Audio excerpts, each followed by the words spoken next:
Welcome to my National Podcast. Let's get into it.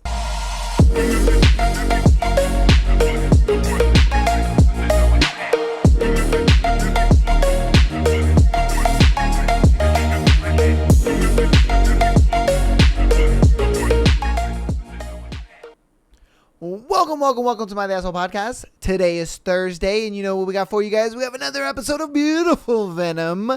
Oh, baby. I'm excited. I know you guys are too. We're going to be doing chapters 6 and 7 today. If the chapters run short, we'll probably add another chapter. I know last week we went ahead and added a chapter onto there because chapters were they ran a little short. So I was like, you know what? I'm going to go ahead and throw another one in there. So if they run short, we'll add another. But if they don't, then, we'll go ahead and just do 6 and 7. But without further ado, let's get into today's episode. Before we get into the book, we have our thread. Today's thread's a pretty juicy one. Today is, what did you realize? When did you realize you married the wrong person? Okay. So let's see. When did you realize you married the wrong person? The first time I realized silence between us wasn't peaceful anymore. It was just empty. Facts. I always said it's one of those things. The best thing in a relationship is when you're able to kind of like sit in the same room and you guys aren't necessarily like she's doing her thing and you're doing your thing. You guys are not really interacting with each other, but you're in the same room and you guys both find peace in that and you both find solace in that. When you guys both find peace and solace in that, oh, dude. That's how you know. That's how I know you got one. You know what I mean? That's how you know you got a good one right there. Where you're like, yeah, we can just sit in the same room. We don't necessarily have to be doing anything. I don't got to be talking to you. Nothing. You're doing your thing. I'm doing my thing. But we're in the same room.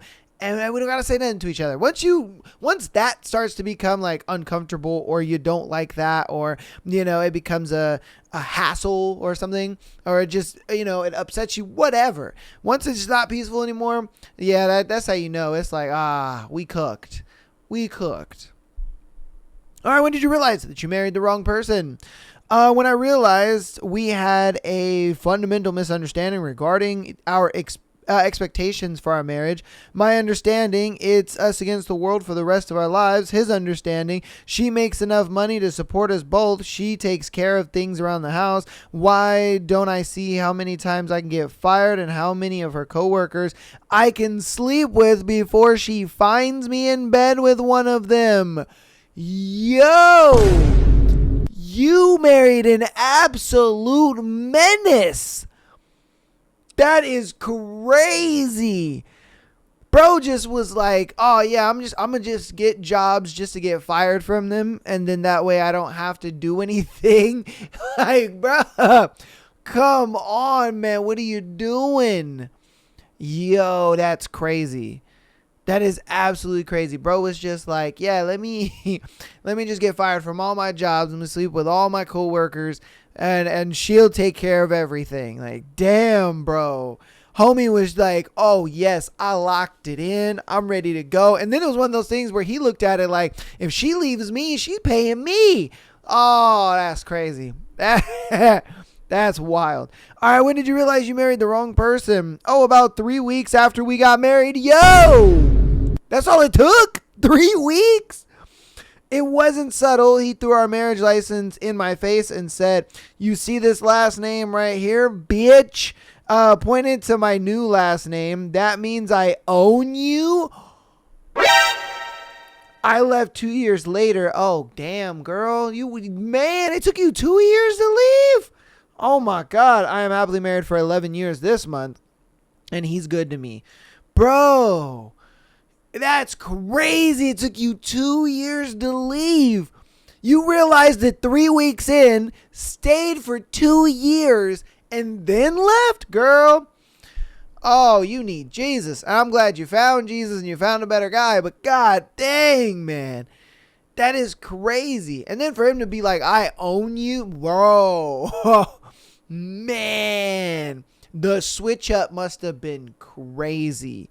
Think about it. The switch up must have been crazy to where he was looking at it like, oh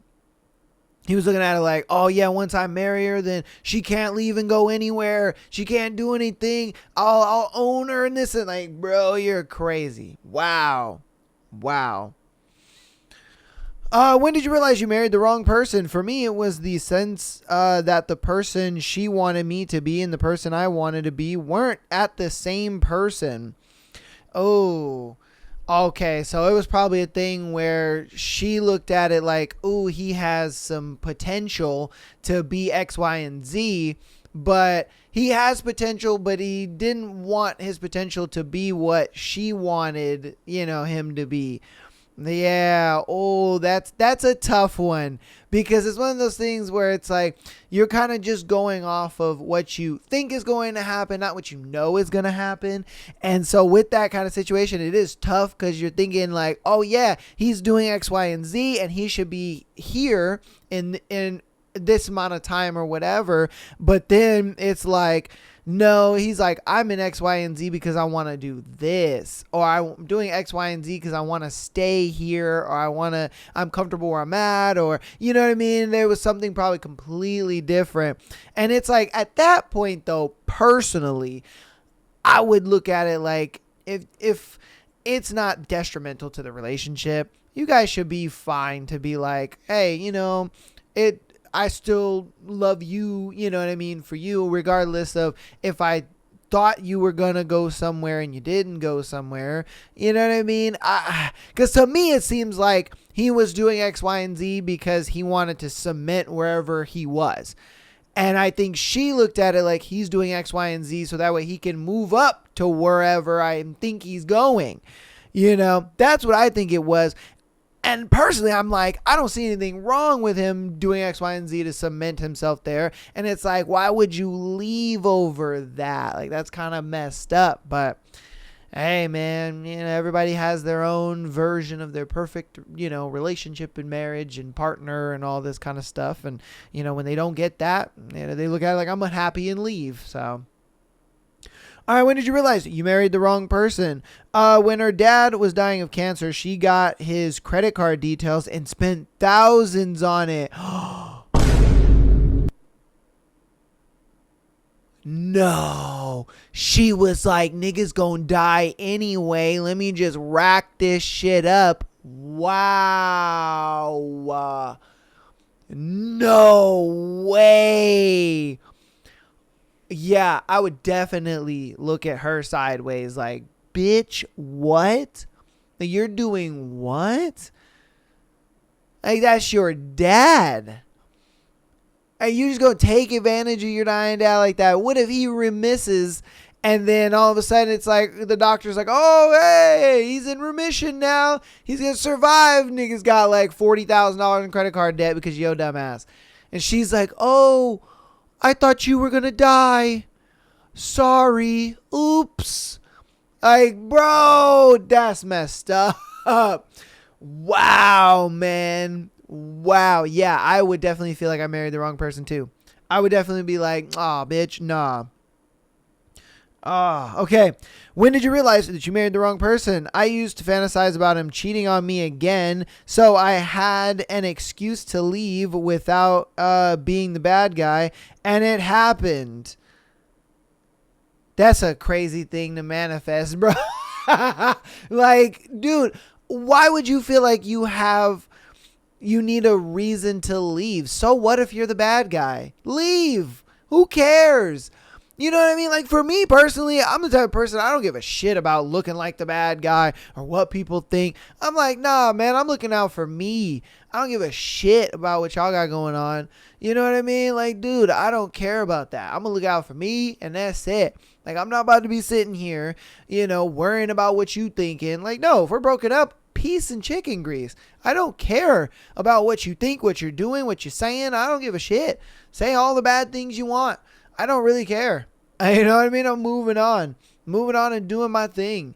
It's kind of weird how you would put that much stake in it and stay in an unhappy relationship just to not look like the bad guy. Man, crazy.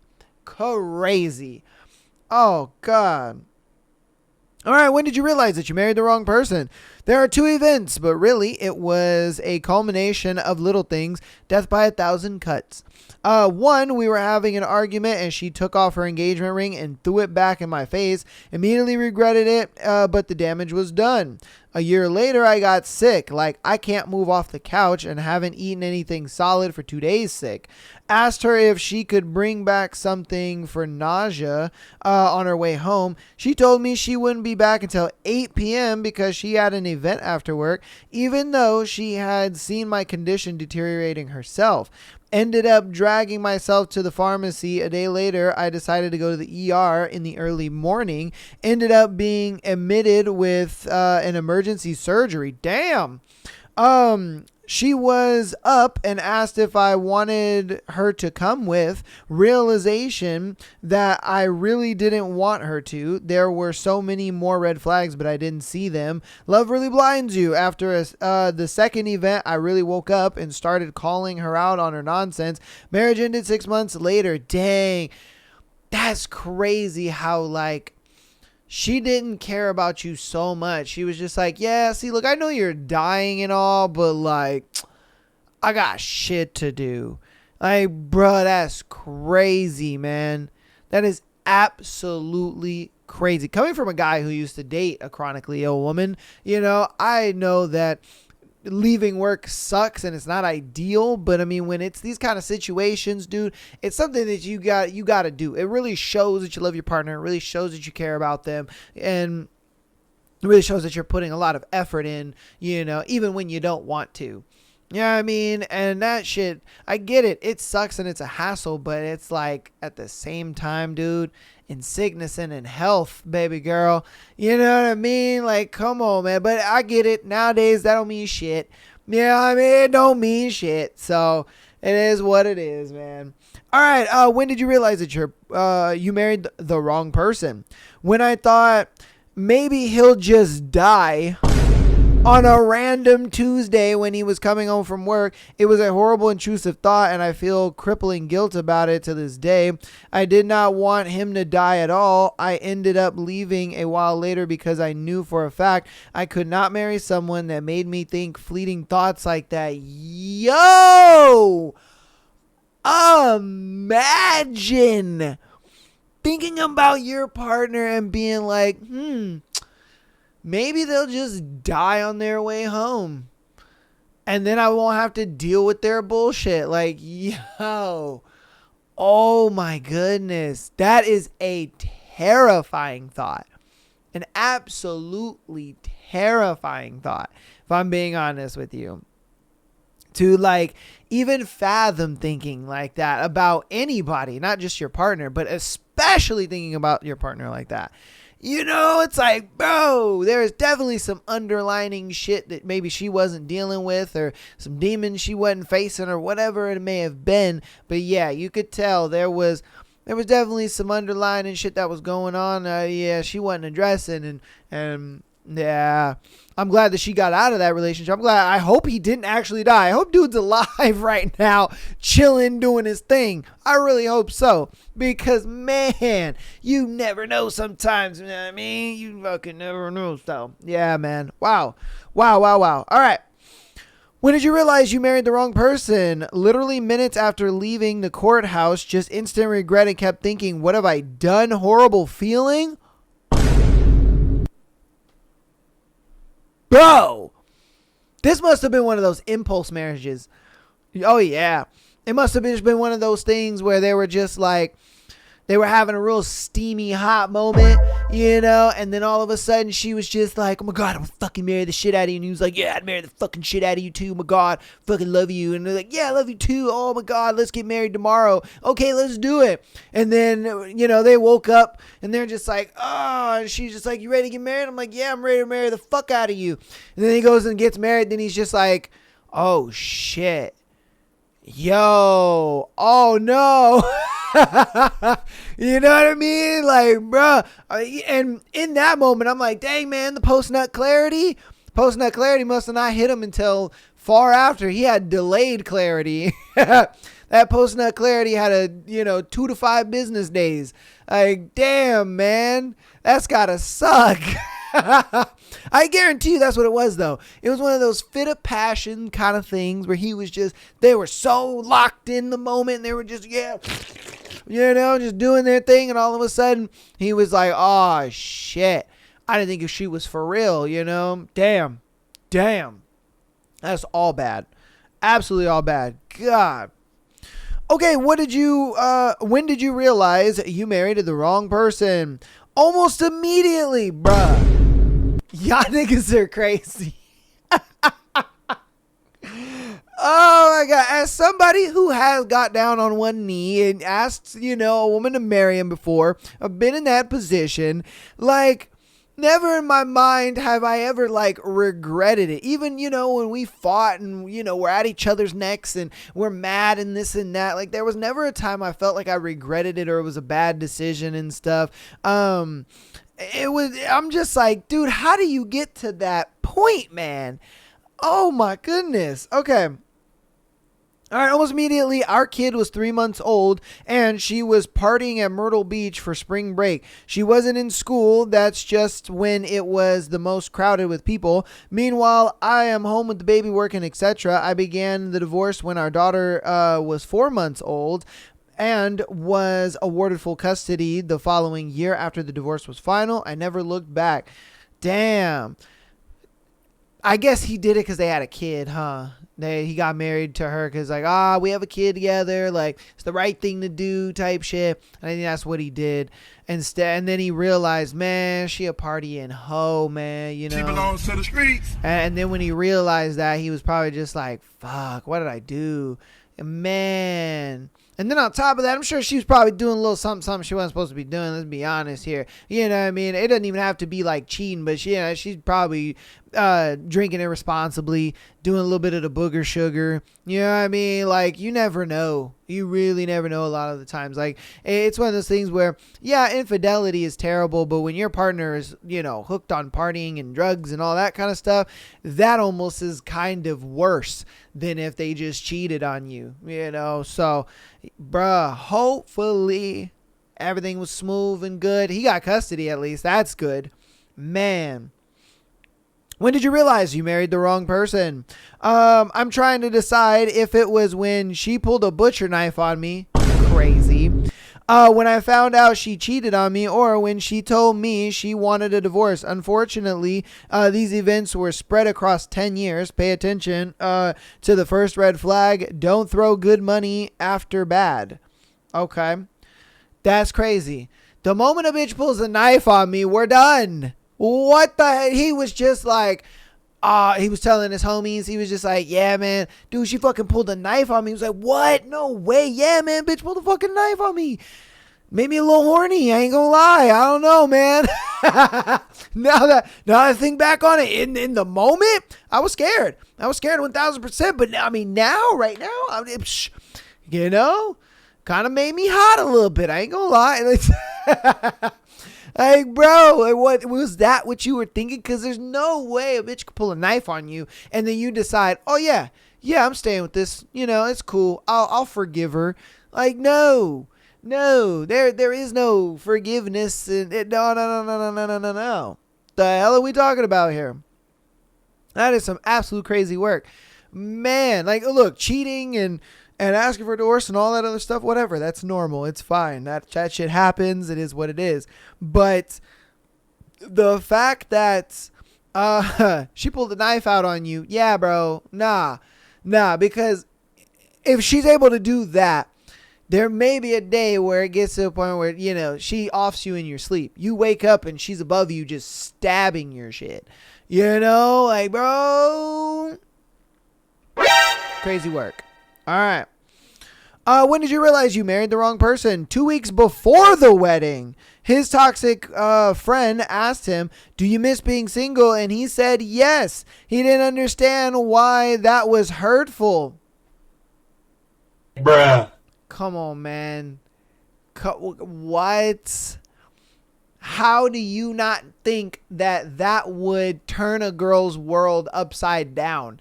With you over here talking about, I miss being single. Bruh. Come on, man. And then on top of that, he was fucking some hookers and strippers and all that shit on the bachelor party. 1000%. That bachelor party was full of debauchery. Oh my God, the debauchery must have been crazy in that motherfucking place. I ain't gonna lie to you. So yeah, that sucks, bro. Oh my God. And then he's over here just like, what? I don't understand. Like, I just said that I miss being single. Why is that such a big deal? Like, nigga, what do you mean? Why is that a big deal? Come on, man. Think. Think for a little bit, you know? Crazy. When did you realize that you married the wrong person? When I seriously started wondering if there was someone who would match me better. I was always angry or frustrated around him. I couldn't relax. After 7 years of stability, I was struggling with crippling depression again. I wanted to spend time with anyone else, friends, myself, just be away from him. I kept thinking it was a rough patch and I needed to keep trying, but 3 years of a 6-year relationship being a rough patch isn't a patch. It's a relationship that should be over. I finally stopped feeling bad about wondering if there was someone better for me and told my mom I couldn't do it anymore. Yeah, man. Dude, sometimes you go through those situations where you're just like, you're trying to justify it all to yourself because you're like, I love this person. I put so much of my life into this person. You know what I mean? You start like really thinking about shit and you're just like, nah. And you justify everything, every action, every fight, every reaction, every blow up, all these things. You start to sit there and be like, nah, it's fine. It's cool. It's okay. Everything's good. We're copacetic. 100%, dude. 100%. That's gotta be tough. It's gotta be tough, man. Oh, that's gotta be tough. Okay. This is going to be our last one for the thread, and then we'll get to announcements, and then we'll get to our book. All right, this is a really hard thing to put out there, but maybe after almost 20 years, it is time. When my ex and I married, my mom had been sick for 6 months. I lived in another state, so I had been flying back and forth and spent quite a lot of time at the hospital. She was in ICU for a good portion of that time, which means restricted visitations and loads of time in the waiting room to be able to see mom. Mom came to our wedding. She was given a pass to leave for the ceremony, but that alone exhausted her. She wasn't at the reception, but as the venue was literally across the road, fortunate coincidence, my dad, my husband, and I visited for a short time. I felt so blessed to have such a supportive brand new husband at the time. 2 days later, we left on a 10-day honeymoon. I had recently changed phone carriers and didn't realize I didn't have mobile reception. We arrived home at the airport. My father-in-law, who collected us, let me know my dad had been trying to contact me. Mom had gone into respiratory arrest and was in an induced coma. I knew when I booked the flight home that I was going to be saying goodbye. I boarded a plane that same night. When I arrived at my dad's, I phoned my husband to let him know that I had arrived, and dad needed to pick up my sister, who was coming in on a later flight. So I was heading to the hospital. He then proceeded to say, well, don't spend all your time at the hospital just moping around. Go shopping or something. I insistently drew my breath and said, I have to go. Dad was literally gathering all the family as he knew. The machines were being turned off the next morning. Oh, wow. He came for the funeral, but when we got home, he expected me to just snap out of my grief. As it turned out, my dad ended up being engaged to someone else within 4 months, and I was struggling big time. Yo, Pops had somebody lined up, fam. He was like, wife's dying. It's not like she gonna catch me. You know, what up, Cheryl? How you doing? What's going on? Trying to go to the sock hop and get some malts, baby? Sheesh. I'm just saying. Goddamn, bro, that shit lined up. All right, we both attended our wedding less than 18 months later after we lost mom. And then he told me 6 weeks before our second anniversary that we were done. His reason, I had taken too long to get over my mother's death. 6 months later, he left the country and I have never seen him again. Despite struggling internally the whole of our marriage, I was working full time, still made time for family and friends, as well as paying for multiple expensive holidays for the two of us. I was doing the best that I could. However, so much for better or for worse. Looking back now, the "don't spend all your time at the hospital moping" comment was my first indication that I had married the wrong person, and sadly, the following months proved my initial gut instinct. If you made it this far, thanks for listening to my story. It has been cathartic for me. Honestly, that is crazy, because I don't think I would ever, and I mean ever, like rush my partner, a friend, coworker, anybody that I know, that, and tell them, like rush them to be like, oh, get over, you know what I mean, their mom or their dad dying. Like, those are those are the type of people who are irreplaceable in your life. You know what I mean? You only get one. You know what I mean? And some people are fortunate to have, two or three or whatever, depending on, your situation and stuff like that. But I'm just saying, as far as like, if you are actually close with your biologicals and you really cherish the time that you spend with them, and you love them and you care about them and all that good stuff, it's a thing of like, it's a thing where it's like, you can't replace that with really anybody. It's one of those things where it's just like that person, like your mom and your dad, or whoever those figures are in your life, they're absolutely replaceable. And for your partner to just be like, get over it, they're gone already, is crazy work. That is absolutely crazy. I remember my ex lost her grandmother on Valentine's Day. Oh man. And it was one of those things where her and I stopped celebrating Valentine's Day and we made it about her grandmother. And yeah, I could have just sat there and been like, but it's Valentine's Day. Like, I get your grandma died. You know what I mean? Like, the fact that, you're not like supportive of your partner. Cause the thing is if he was supportive and he was there for her and trying and like, babe, just talk to me and, let out whatever frustrations you have and whatever you're thinking and just talk to me and all that kind of stuff. Like, if he helped her out through it, yeah, she would have got over a lot faster. The reason being is because you would have been there to kind of help that move along. But the fact that you did nothing to help that move along, yeah, it's going to take a lot longer. Why? Because she's holding a lot more in. She's not sharing as much. Because I guarantee you, your partner is the one that you're going to want to share with more than anybody else, So, because I know that personally. Like, when my ex lost her grandmother on Valentine's Day, it was a thing where I would talk to her. I would be like, no, like, don't hold it in. Talk to me. Tell me everything that you're feeling. Let it out. Let me just, be that like emotional sponge that you just kind of need right now. Let it all out. Let your frustrations out. Let your sadness out, grief, whatever it may be. Just let it all out. And, obviously you never get over it, but you get to a point of acceptance a lot faster. You accept that, they're gone. You accept that it's over. You accept that, they're still there in memory. It's not, they're just not there physically. You kind of just come to that acceptance a lot sooner. But the fact that he didn't do anything, yeah, bro, 100%. That goes to show he wasn't the right dude. That's crazy to sit there and just be like, get over it. It's just your mom dying. Like, bro, that's wild. That is wild, but that's going to be today's scenario. Hopefully you guys enjoyed that. That was a bit of a shocker scenario. Golly, that was juicy.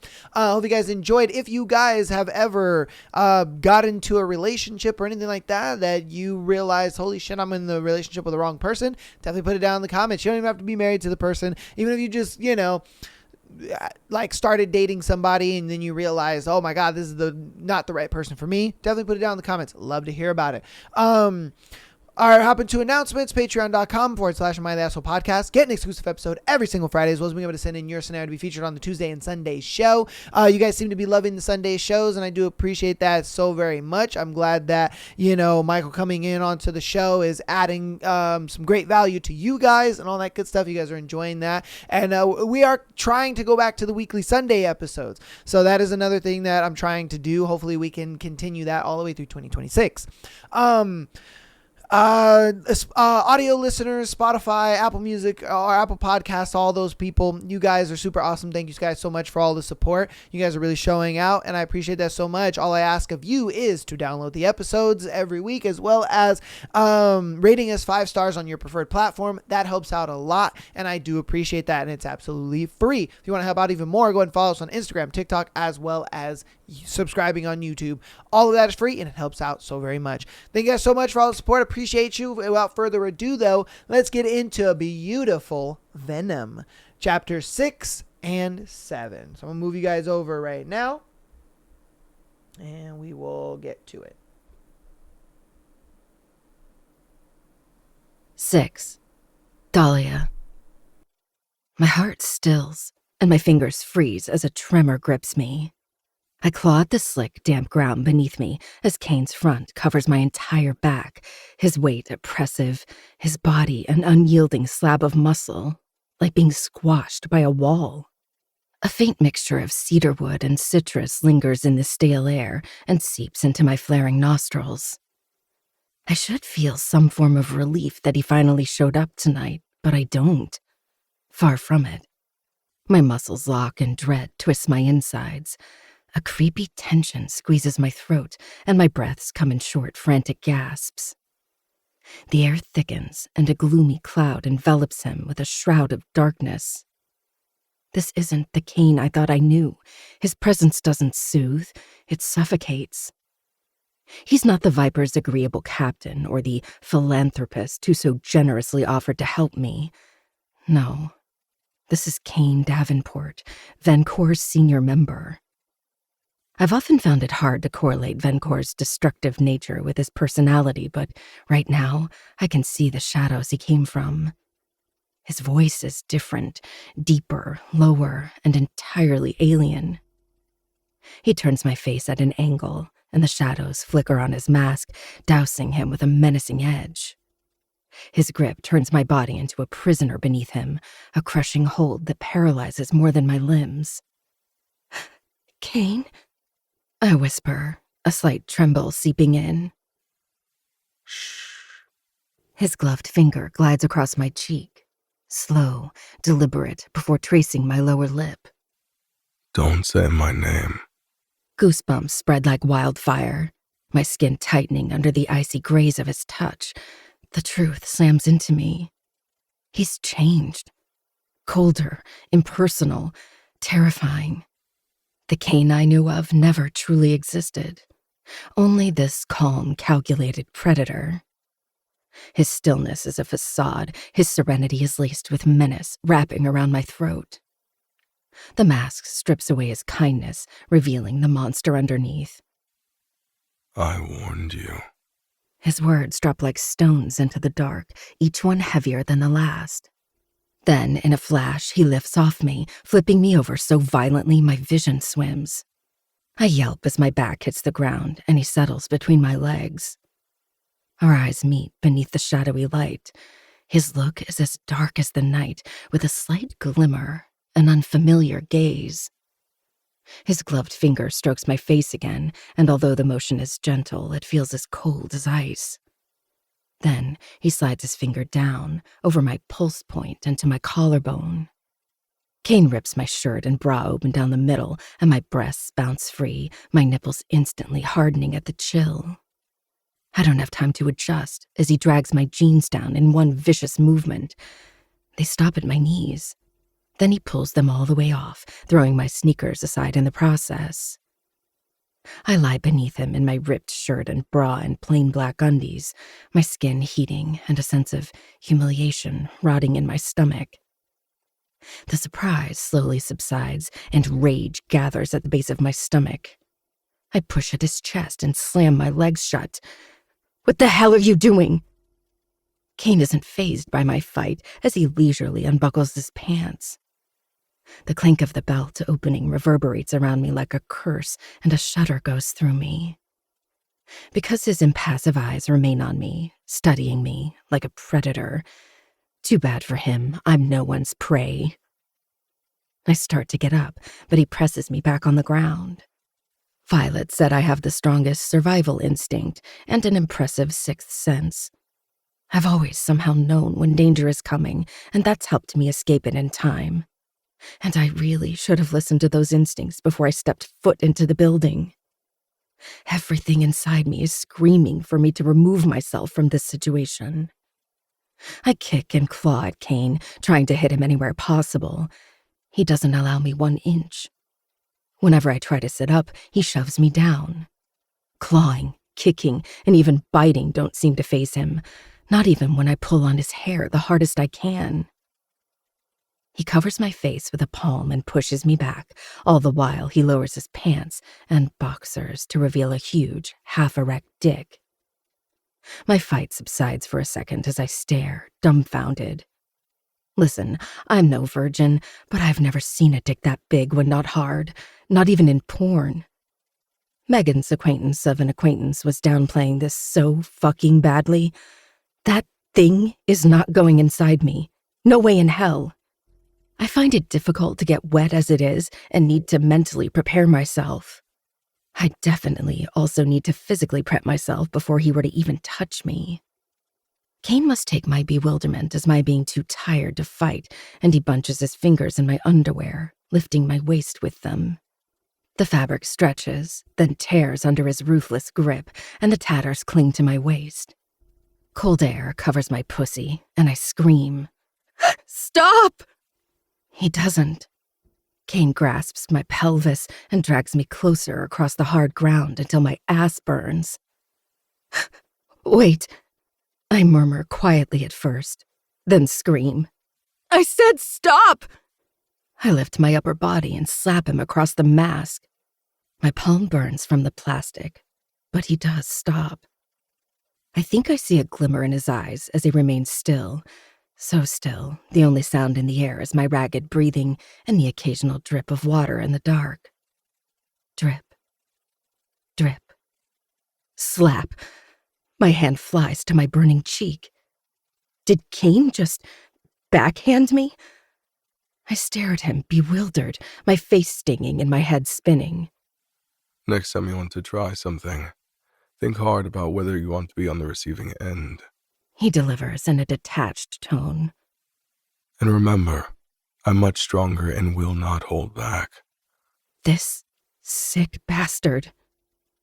With a roar, I jump up and pull on his hair with both hands, my fingers yanking the strands until I feel some of it shedding into my palms. I'm suddenly jerked back when he grasps my ponytail in his fist and pulls me back so hard I think my neck will snap. My hands fall from his head, and I stare up at him as he incrementally applies pressure, as if intending to tear my hair from my skull. A scream rips out of me as I sink my nails into his arm. And he just stares down at me, expressionless. Let's try again. You do something, you receive it 10 times worse. Got it? The pain in my skull nearly causes me to black out, and I kick blindly, my lower half flailing around to free myself from his merciless grip. A groan spills from him, and I realize I just kicked, or kneed, his dick. My movements go still, and I shake my head. No, wait, I didn't mean to. My words end with a shriek when he slaps my pussy, hard. So hard, I see stars and tears sting my eyelids. I wish it stopped there. I wish it was only the pain and repulsion that came with the hit. To my utter horror, my pussy tightens and my insides liquefy. No, no, no. What the hell? Are you done testing my patience? Kane pushes me, using my hair until I'm lying back on the ground, then he parts my legs with one forceful movement. God, fuck. I know I said I'd do anything, and honestly, I would have slept with Kane under different circumstances, but this guy is insane. Who knows if he'll hurt me beyond repair? He pulls the tatters of my underwear back to expose my pussy, then grabs my hips and drags me toward his dick. Wait, hold on. I latch onto his arm, my hand trembling despite my attempts to suppress my weakness. Please! What? He peels my fingers off his arm and slams my hand above my head on the hard ground. I don't want this. Will you stop? Your words and begging do not affect me. Here's how it will go. I'm going to use you, Dahlia. I'll abuse and humiliate you until you scream and cry and beg me to stop. Your cunt will be my dick's punching bag, and if I'm not satisfied, I'll move to your ass and fuck you raw until you bleed. So unless you're ready to put all your holes at my disposal, say red. That's the only word that will stop me. My ragged breathing slows down. This is my test.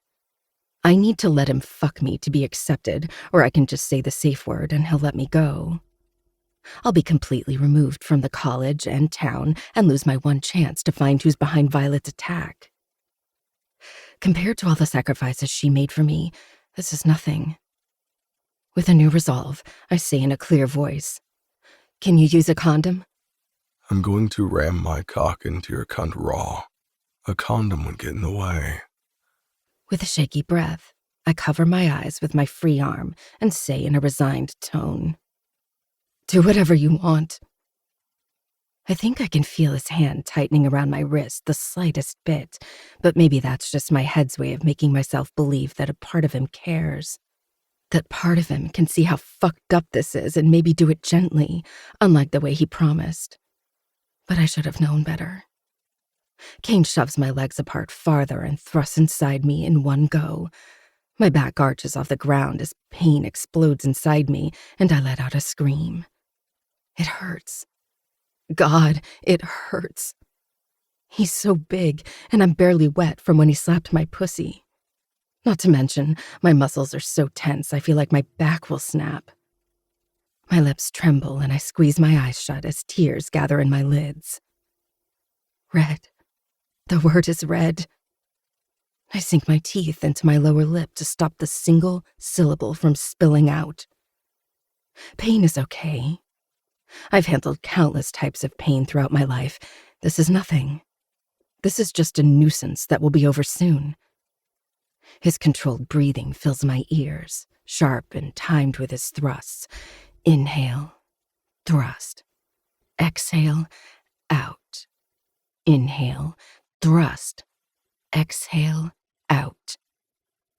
I decide to focus on the rhythm, waiting and praying for the ordeal to be over. He'll finish soon enough, all men do. Relax. His words sound like he's bored. The more you stiffen, the longer this gets. Remember, He slaps the side of my ass. I'll switch holes if this one doesn't satisfy me. His words only manage to tighten my muscles further. I've never had anal sex. If he does it without prep using that dick of his, I'll probably die. Okay, let's be smart about this. Breathing deeply, I try to relax. It's just another fuck, Dahlia. You were never really satisfied by them anyway. Inhale, exhale. It'll be over soon. It doesn't help when he rams into me hard, driving into me with force like he hates me. He's not fast or unhinged. Kane fucks like he speaks. Deliberate and controlled, like he's performing a task on today's agenda. I'm the task. The task is me.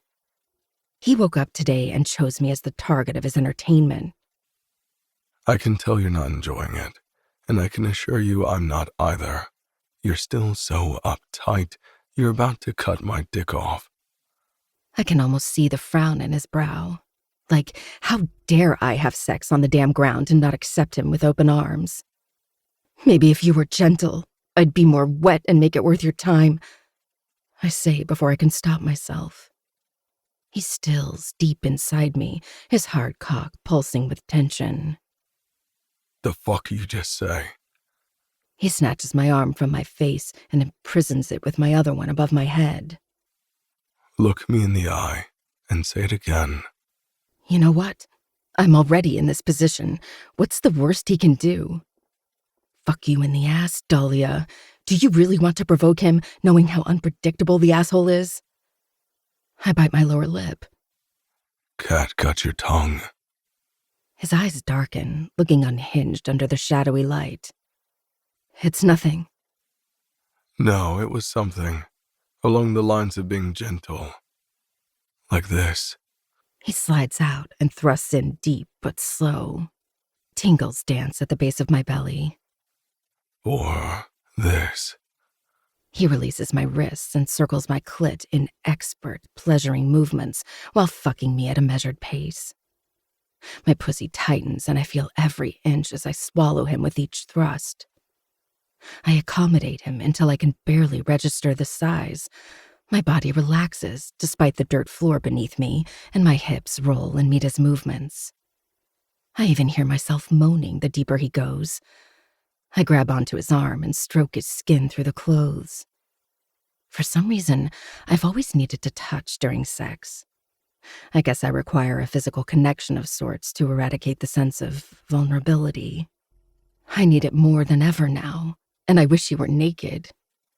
Sweat covers my skin, and I feel the buildup churning in my stomach. This gentle is okay for you? He asks as his fingers tap, circle, and pinch my clit. Yes, that's good. I don't think I'll come that hard, but at least I'm wet, so his thrusts don't hurt anymore. In fact, the way he stretches me with each move is exhilarating. I've only ever had lackluster orgasms, whether alone or with others, and that's fine. My sex drive has never been that high anyway. You seem to be under the misconception that your pleasure matters. I have news for you. Kane wraps a gloved hand around my throat and thrusts brutally. It doesn't. I shriek as he hits somewhere sensual inside me. He picks up his rhythm and goes deeper and harder, slamming against that spot over and over. My back scrapes against the ground, and I think he'll choke me to death as he fucks me. This is about my pleasure. Thrust. My satisfaction. Thrust. You're only here to receive. Thrust. Your body was made to be used and marked however I fucking want. Thrust. And this is my cum hole. Understood? I grab onto his arm with both hands, my nails sinking into the material as he plows into me. The mask makes him look like a demon in the night, a madman set on destruction. His rhythm leaves me breathless, and I don't have the clarity to think about anything except for that spot he keeps hitting. Your cunt is strangling my cock. He rolls his hips and thrusts again. Can't wait for my cum to fill this hole. Such a greedy little whore. My lips open in an O. My body is being violated in the most obscene ways possible, and his words are so humiliating. But I can't seem to think past the hurricane building at the base of my stomach.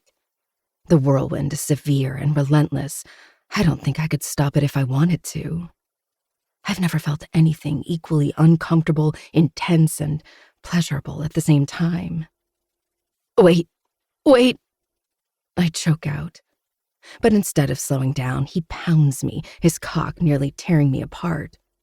And in the middle of that pain, I think I'll die. I'll die as he fucks me. But the wave that hits me is a cloud of blinding pleasure. As his groin slaps against mine, liquid splashes out of me, and I stare in horror as it drenches his jeans and the ground around us. I don't get to focus on how I squirted for the first time in my life as my head rolls back. The orgasm sweeps through me in electric waves that swallow me whole. My legs shake and I lose control of my limbs. I think I black out for a fraction of a second. When I'm spat back into reality, Kane fucks me deeper, and I think the orgasm will never end. But then he pulls out and releases my throat. I think it's finally over and blink rapidly, but then he wraps a strong hand around my waist and flips me onto my stomach. My knees throb as they meet the ground, and he forces me on my elbows and pulls my ass up in the air. This isn't working. Let's try something different. I try to look back, but he sinks his hand in my hair, shoving my face into the dirt floor, filling my nostrils with the dewy earth smell. Slap. A groan rips from me as his gloved palm meets my ass cheek. The sting rattles me to the bones, but before I can think, he spanks me again, this time on both cheeks. I scream, but it's partially muffled by the ground and my sobs. My eyes sting, and I realize tears are streaming down to the earth. It hurts. It hurts like a mother, but somehow the pleasure remains. If anything, it burns hotter, and that terrifies the hell out of me. Stop! I cry out, digging my fingers into the dirt. Stop it! Stop! That's it. He slaps my ass harder, as if I'm his punching bag. Break from me. Please! I sob as the pain intensifies, coupled with blinding pleasure. More.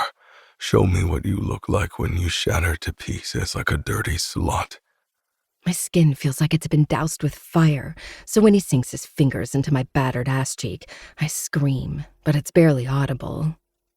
All my strength seems to have disappeared except for the constant throb to come. His cock forces its way inside me again, and I shriek.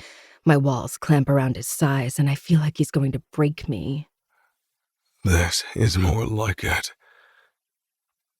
Your tight cunt is strangling me so well. More. I reach a weak hand behind me, blindly tapping at his thigh, his jeans, anywhere I can reach. No. Stop it. Please. I don't know if I'm begging him to stop because it hurts or because I'm scared by how much I'm turned on by this. But a breath of relief escapes me when he doesn't listen. Kane thrusts inside me with blinding power, going deeper than I thought would ever be possible. Look at your cunt dripping wet. You're such a natural at taking cock. He slaps my ass, and I sob, tasting my snot and tears. But no matter how much I wail and cry, he just goes on, impaling me with his cock. Slapping my ass until pleasure and pain mix and become one and the same. I think I'll shatter to pieces, like he said, or even faint, or actually die. As I cry a mumbled sob on the ground, it hits me that he said he'll only stop if I say red. It's at the tip of my tongue, but I don't say it. I don't know why I can't. I don't even want to. His grip tightens on my hair as he rams into me, his groin slapping against my sore, battered ass, his rhythm intensifying, fucking me deeper, harder. You look so defiant, but you turn into a dirty little whore when you're being fucked. Slap. You're dripping all over the place. What a fucking mess. My insides liquefy, pain throbbing everywhere, but Kane doesn't finish. Or slow down. He's using me as a fuck doll, taking out his aggression and dirty sexual deviation on me, and I'm still not putting a stop to it. I think he'll never come as he drives into me with renewed intensity. I think I'm really not going to survive this, even if my juices are trailing down my thighs. I've never felt this type of uncomfortable pleasure before, so deeply entwined with pain, so intense and foreign. Oh, God. Blinding pleasure tightens inside me, and I close my eyes, ready for the orgasm. But before I can hit, Kane pulls out. What? No. The least he can do is let me come. My pussy pulses and tightens in protest as his dark voice echoes in the air. As I said, this isn't about you, slut. You came enough for one night. The world spins as he flips me over again. I sob when my burning ass meets the ground. I feel a shadow above me and my eyes widen when he straddles my head, knees on either side of my temple, looking down at me through the gruesome mask. The fabric of his jeans is scratchy against my heated, stinging cheeks. Kane holds his hard cock with a stiff hand, the veins bulging on the back. Open that fucking mouth. I blink, still disoriented. All my strength gone. I'm so drained, sore, and full of sexual frustration, I'm surprised I haven't already passed out. When I don't comply, he grabs a fistful of my hair, pulling my head up violently and slapping my mouth with the underside of his dick. And then he comes all over my face, his cum forming a sticky film on my eyes, nose, cheeks, mouth, everywhere. His gaze remains on me as he messes up my face, and I can only see a blurry version of him. What a dirty, dirty little whore. I taste him on my tongue as our eyes meet.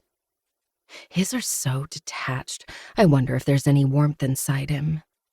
If he hadn't painted my face with cum, I'd suspect he was a robot who didn't enjoy what just happened. You could have been a better slut. He says in a tone as detached as his eyes as he stands up and tucks himself in. If you can walk, go through the door to your left. As he strides through said door, I stare overhead at the blinking red light in horror. I completely forgot there was a camera. Some sick perverts were watching me getting humiliated this entire time. 7. Dahlia. Kane has disappeared, and with that, the camera stops blinking red. Soon after he left, he returned and threw a coat at my head. Black leather with brass buttons, like the ones the guards were wearing outside. Then he vanished into the dark without looking twice in my direction, as if I'd disgusted him. After he fucked me. After he used me for his pleasure. That thought is more humiliating than the fact that I had the roughest sex of my life on camera, and I came so hard I squirted. I need therapy. If only I could afford it.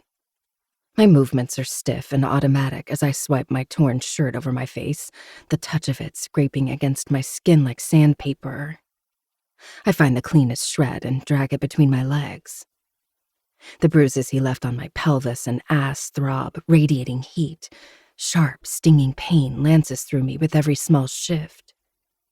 The feeling of him inside me is raw, alive, like my body has been ripped open and filled with tiny, invisible shards of him.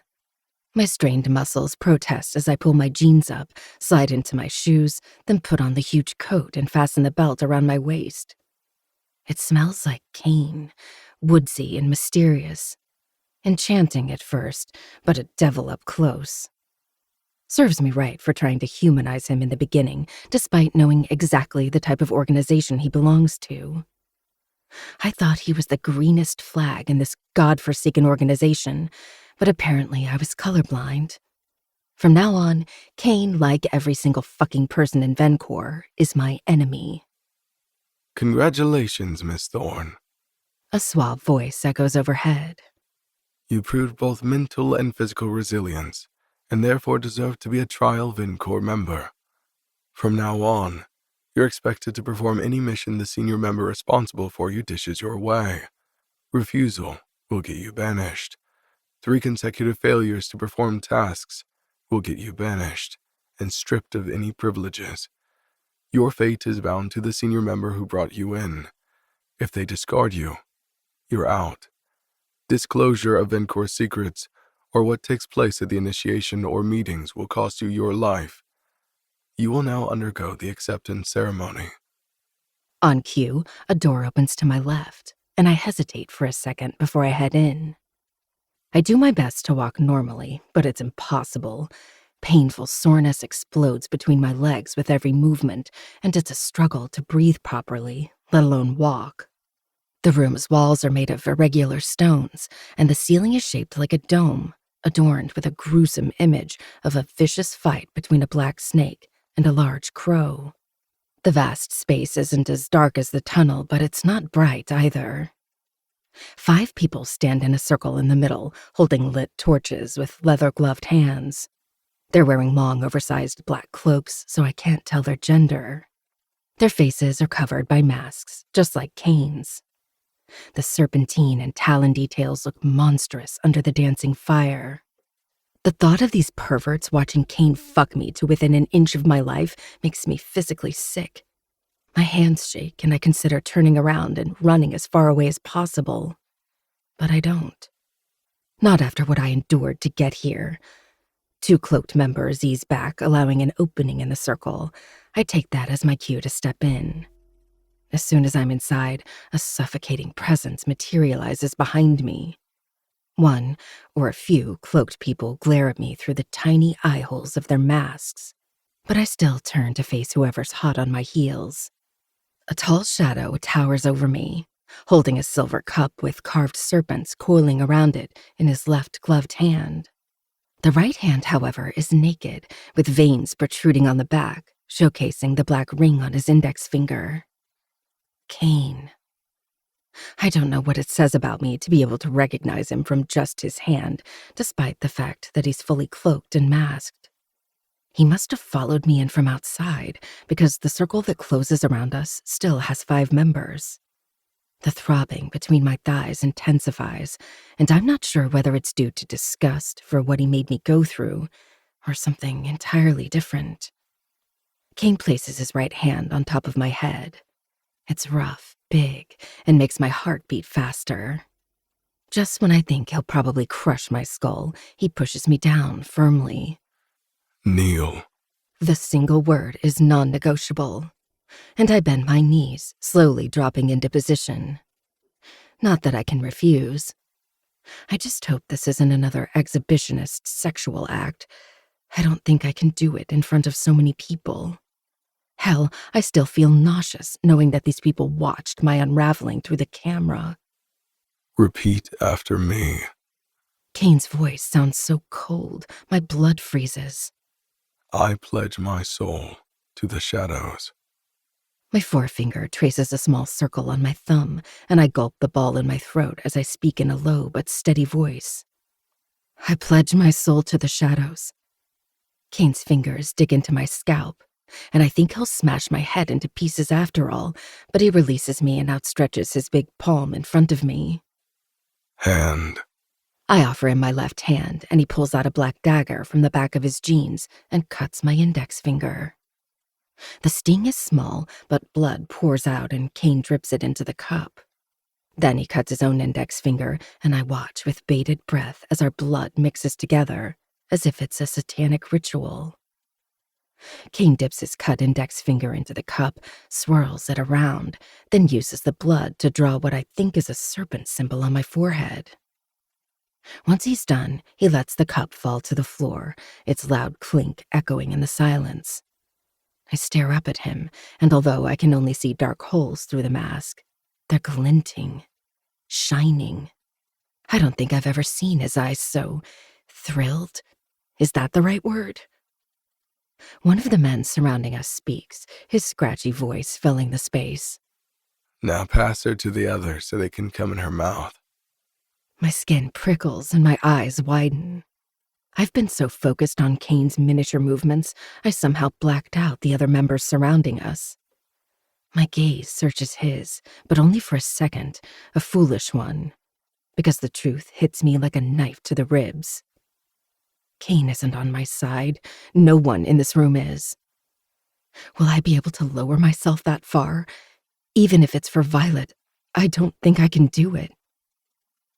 Cain doesn't react to the man's words.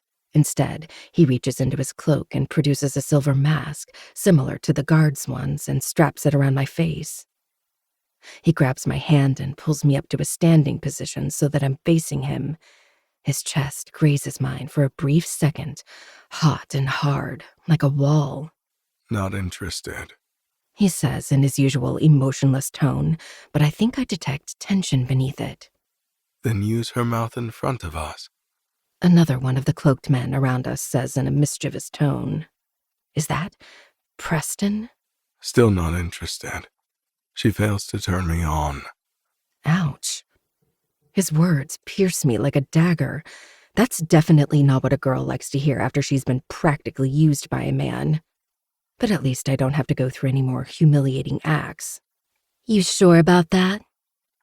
Someone else asks in a feminine voice. Yes.